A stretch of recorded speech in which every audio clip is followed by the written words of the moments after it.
Mosab Hassan, thank you for joining us, also known as the Green Prince. Thank you for having me. You're here in Israel. You came for the Binet Expo, but when you're abroad, you advocate for Israel. First of all, tell me, how is it going nowadays? Do you feel there's a change in the way this war is perceived abroad? Well, first of all, Palestinians adapt the victim narrative, and the victim narrative is very powerful one because people usually sympathize with the underdog. Now, the amount of propaganda that is coming from abroad can make the Americans, for example, believe that now a majority of voices in the United States are anti-Israel, pro-Palestine, and it becomes the new reality, the truth. What do you think we should do differently, if we should do differently? I think we should move to offense. I'm fed up with all the accusations, especially accusations against me. And I tell people, I'm not going to apologize for saving human life, and I'm not going to apologize for saving Jewish life. Whether you consider it treason or whatever it is, this is my moral responsibility, and I feel very at peace with myself, let's say. You were less at peace with some of the reporters. I saw you got mad a few times. You know, and she really was blown away of the Palestinian experience. There is no such a thing as Palestine. It's about time to retire, find a different job. You're not a journalist. You don't qualify even to be a mother. Wow. The moment they accuse me of treason, basically they're taking my right to exist. They're validating Hamas' verdict that I'm supposed to be hung. So for me, when I'm accused by this, it's a death penalty, right to my face, no respect. At the end of the week, Israel has made another attempt to reach a hostage deal. Try to take us into the twisted mind of Sinwar. What does he really want? If I to negotiate, I would make sure that I have tremendous amount of military pressure that is continuous, that is consistent, without gaps in it. And if Hamas decides suddenly that they want to talk, then I can send delegation outside of Gaza to Cairo to sit with a third party. Those are the direct responsible for the hostages. Why do I want to be talking to Haniya? Why he's sitting in comfort in Qatar and does not have actually authority over his dog in Gaza? So, and if Israel hit Hamas leadership abroad, eliminate all of them, Sinwar will come to realize that he's next.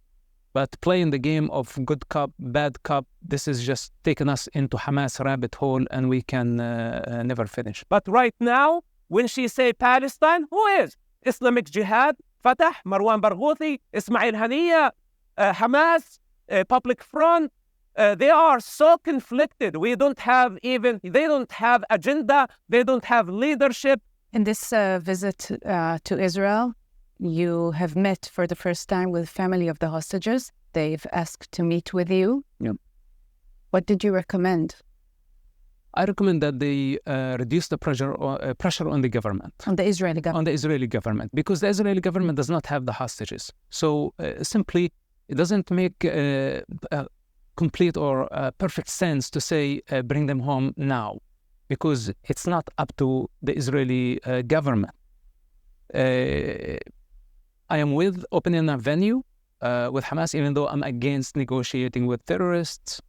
I know this will only give Hamas legitimacy, but my message to the families was, at least you have the right to protest, to keep the flame of your cause, because we don't want to forget about it.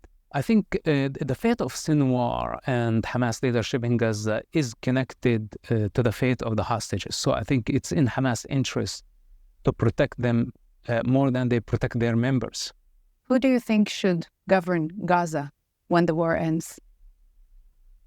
First of all, we need to remove Hamas from power. Once we finish this task, we don't know how much this is going to cost and how long it's going to cost. And so with that said, I think it's too early to decide that, because this could go a lot longer than what we are thinking. We don't know if all the hostages will come back free.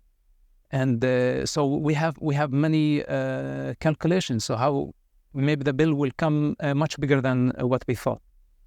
I think Israel should not stay in Gaza and govern Gaza.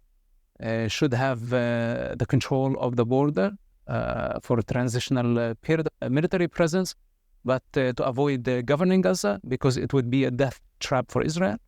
Now, to have cooperation from Egypt, from Saudi Arabia, from the Arab Emirates, I would avoid Qatar as a partner on that.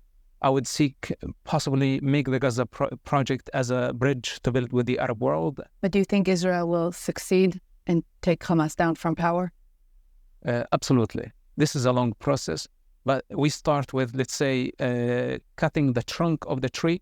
Then we have to deal with the roots systematically over time to eradicate Hamas ideology. So it's a process. It cannot happen overnight. Thank you, Mosab Hassan. It was a great pleasure interviewing you. Thanks for watching. Drop a comment below. Don't forget to like, share, and hit subscribe to stay updated with our latest content. Until next time, stay informed and inspired. This is Djabnik signing off.